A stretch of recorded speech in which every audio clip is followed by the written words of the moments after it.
Hey Gemini, it's Suzanne with Sunny Forest Tarot here to do a weekly reading for you.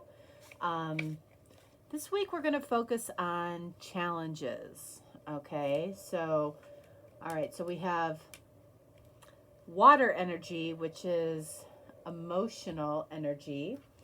So there might be some emotional challenges here.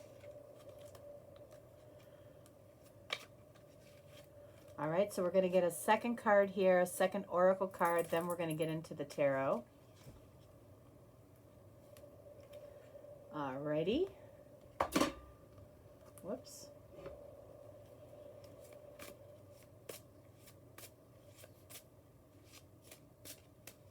All right, so this card represents how you are viewing this situation or this challenge. This card represents how this challenge is impacting you in some way. And this card represents what's on the other side of this challenge. All right, so we're also going to lay down some oracle cards. So it's kind of a mixed reading of oracle and tarot.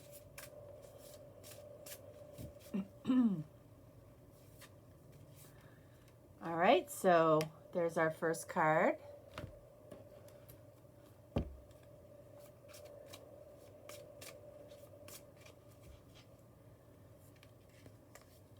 There's our second card. And then our final card is going to ask you a question about this situation, about this challenge, hardship, whatever it is for you. All right, so there we go. All right, so let's start right here, Gemini. What do we have here? An adversary. All right, so your challenge is somebody that you see as an adversary. An adversary, and then we have responsibility. Okay, so that's kind of a, that's kind of a tough combination. You know, you might feel like you have a responsibility to somebody that you see as an adversary. Yikes, okay? That's tough. Probably the toughest energy that I've seen all week. All right, so how are you viewing this right now? All right, so we've got the Seven of Pentacles. Okay, so that tells me that you are looking over the situations that you've had with this person. Whatever it is, you know, whatever the challenge is with this person, you are looking it over. You're trying to be, you're looking over the past situations. You're looking over what could have gone better, what isn't working, maybe what is working on some small level. But you're trying to determine how to present your intentions to this person who is an adversary, who you feel like you have a responsibility to. So that tells me that this person might be somebody that has some type of authority over you, okay, or some monetary authority over you. So how is this affecting you? We've got the Eight of Swords. So in a lot of ways, Eight of Swords is a very trapped energy. You feel a little trapped by this person. This person might have some sense of power over you. They might hold money over you.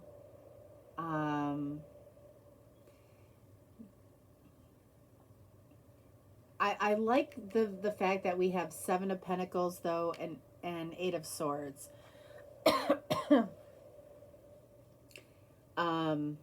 And the reason why is because this is very reflective, contemplative energy. Eight of Swords is very much, I'm thinking about something in one way, and I'm having a hard time getting out of that energy. Seven of Pentacles is trying to get you out of this energy with this person, whoever it is, okay? What's on the other side of this challenge? All right, so we have the Eight of Pentacles. So I feel like the Eight of Pentacles is really speaking to the fact that you are going to be making progress in your life. Eight of Pentacles is a work energy.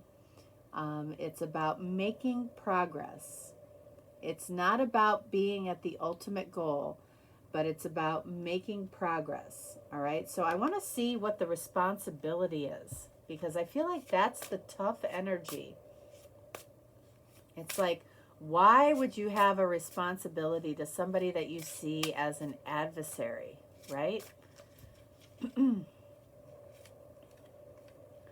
Wow. Okay. So we've got the Six of Cups.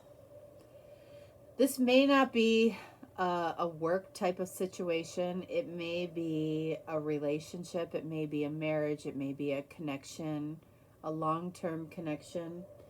In some way, somebody that you have very fond memories of. At the same time, you see them as an adversary.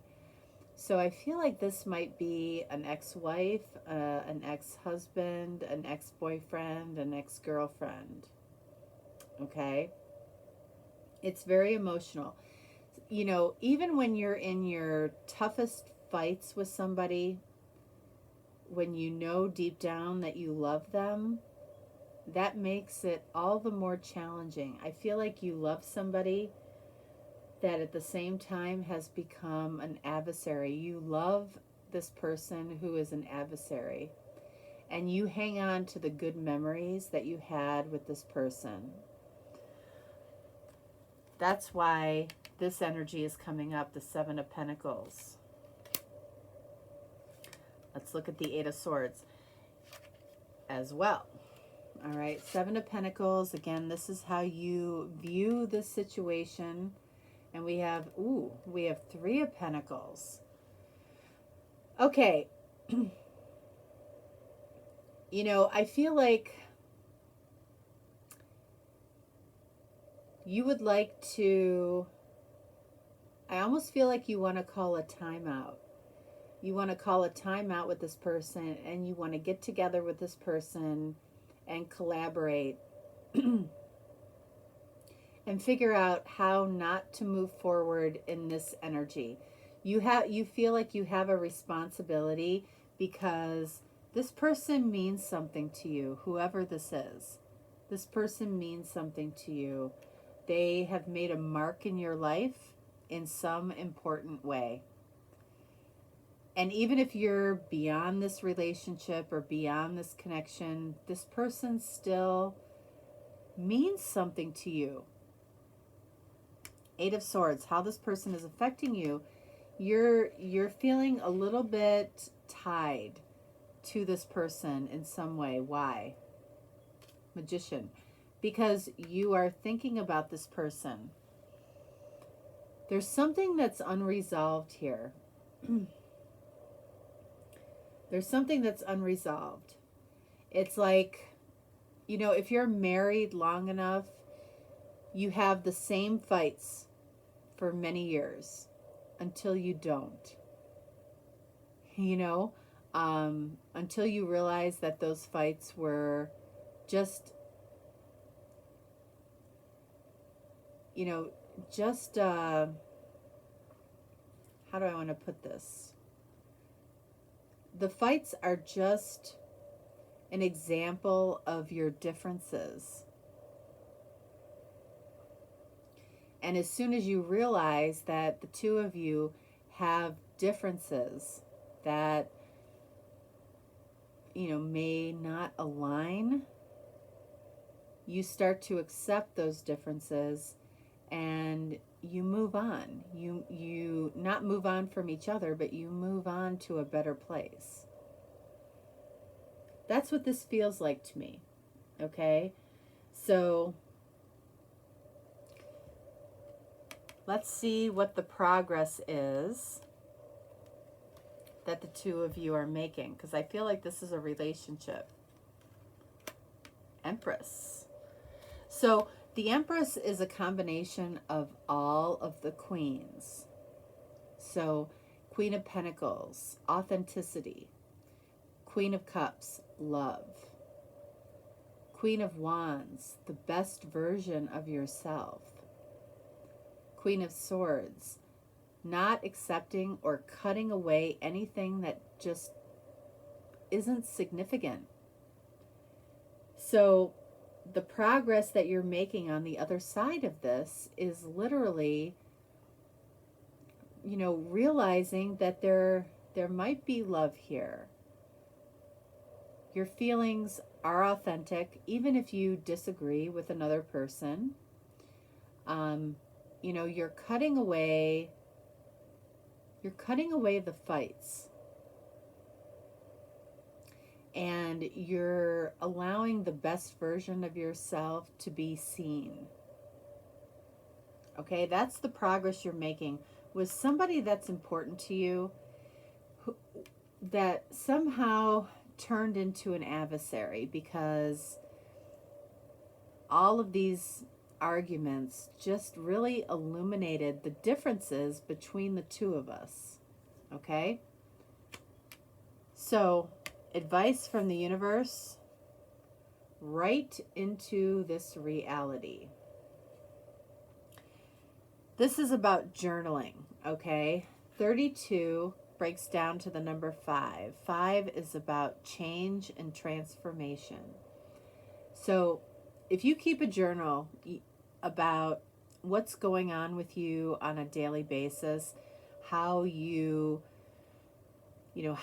see things in your life, how you see things with another person, it really allows you to go back and see.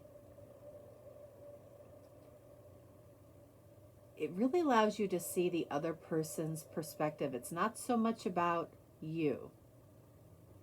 It's about the ability to see the other person's perspective. If you ever watch one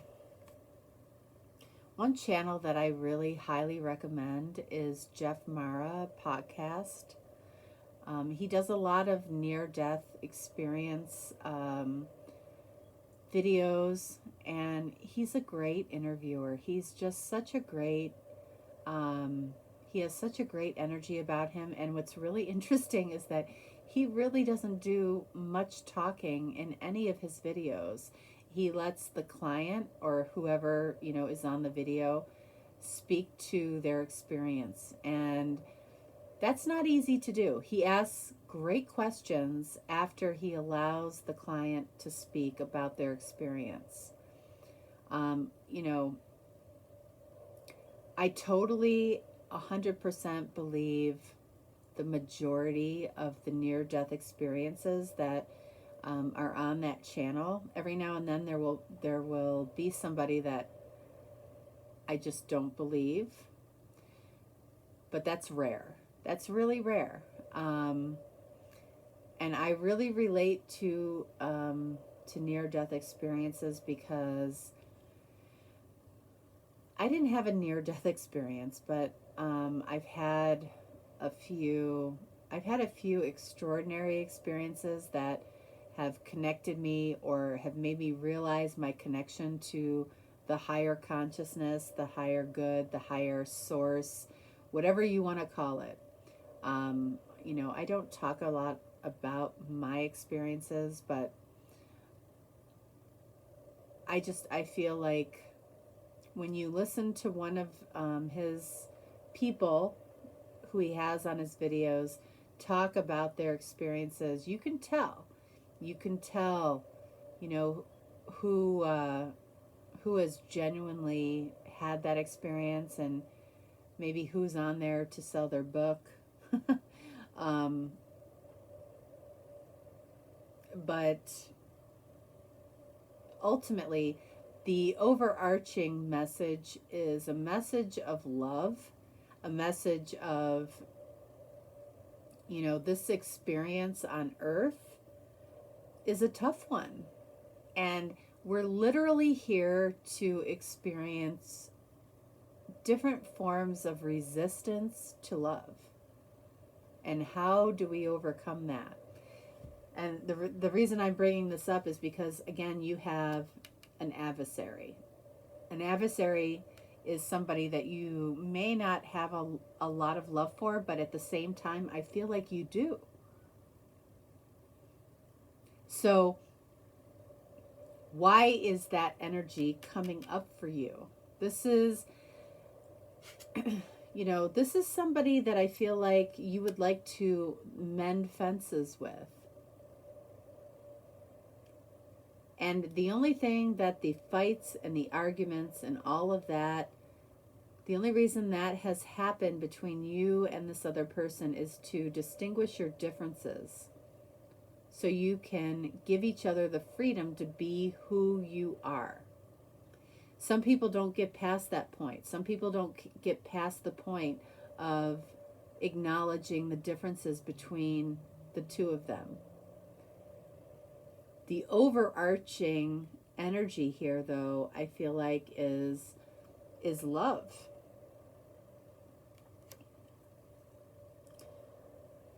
All right, so we have reduce or eliminate social media.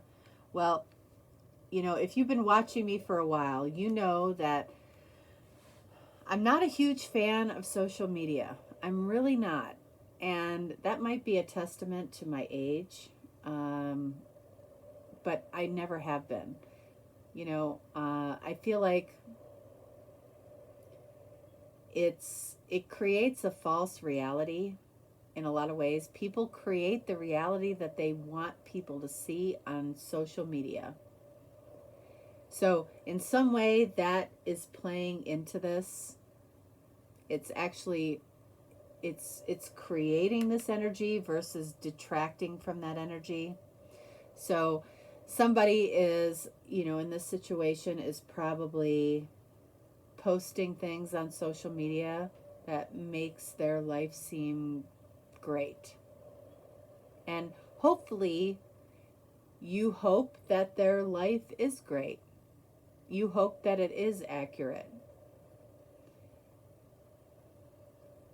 But social media creates a false narrative, because people create a false narrative on social media. I don't care who you are.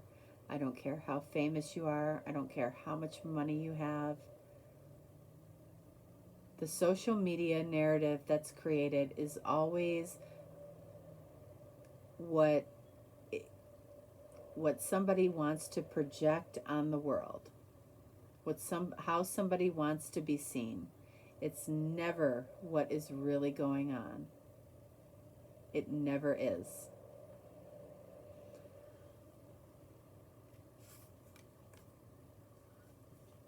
All right, so we have, where do I give and receive?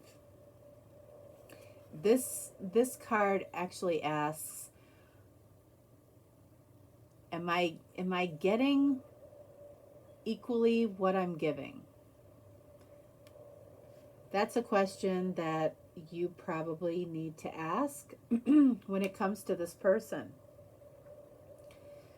I feel like you're probably giving more than you're receiving, but I do feel like there's potential here to have that balance out, because I feel like there are some petty arguments, there are some petty resentments that are working themselves out. The first, I feel like this is for a lot of people who might be married even. The first 7 years of marriage are basically working out your arguments. If you can get past the first 7 years of marriage, you really have a good chance to go the distance.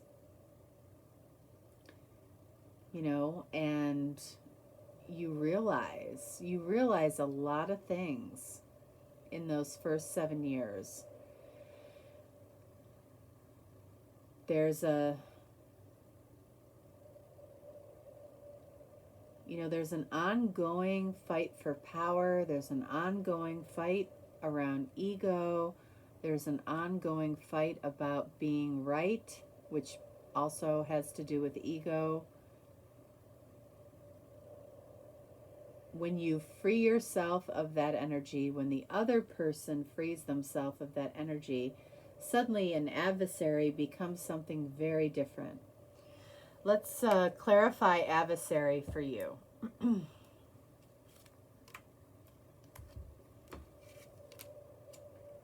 Page of Cups. So whoever this is for you, I feel like both of you carry a constant energy of wanting to apologize. So you know, even before you say something, you want to apologize for it. They do too. I feel like this is somebody, this reading is about somebody that is in the first 7 years of a relationship, of the first 7 years of a marriage. The first 7 years of being together are the toughest. If you get past that, you really, and you give each other the freedom to be who you truly are, you can go the distance. You really can. All right, so let's get some additional water cards. Let's see some additional details possibly.